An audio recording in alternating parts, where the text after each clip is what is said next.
A very good evening to you. Thank you for keeping it easy Friday. Time for the business news. My name is Betty Kiptum. Now, the government is working closely with Kenya Airways to streamline processes and ensure seamless integration of the Fly Kenya policy. Office of the Chief of Staff and Head of Public Service Principal Administrative Secretary, that is Arthur Osiya, says the Fly Kenya policy positions the airline as a key enabler of efficient public service delivery by ensuring government officials access enhanced and affordable travel solutions.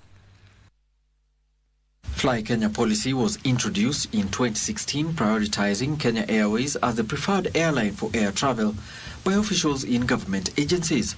However, its implementation has struggled with low compliance, currently at about 30%. While previous attempts to implement the policy for government travel has not always succeeded, we are determined to learn from the past.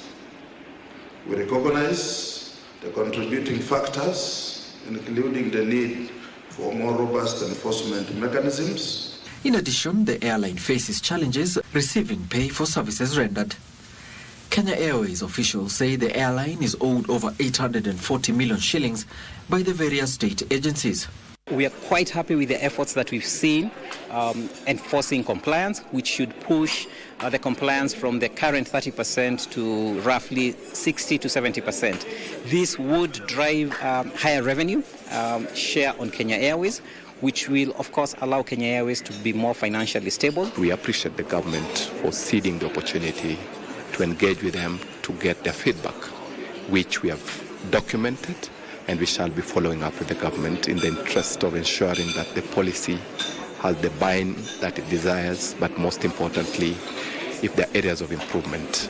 Government officials say they are working closely with the airline to address issues such as high air ticket costs and unavailable flight schedules, which have slowed adoption of Kenya Airways as the preferred air transport service provider for government officials. The public service is determined to work hand in hand with Kenya Airways to ensure the Fly Kenya policy achieves its full potential.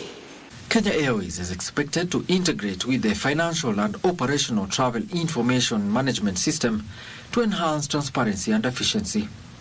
Alan Auko, Easy Friday.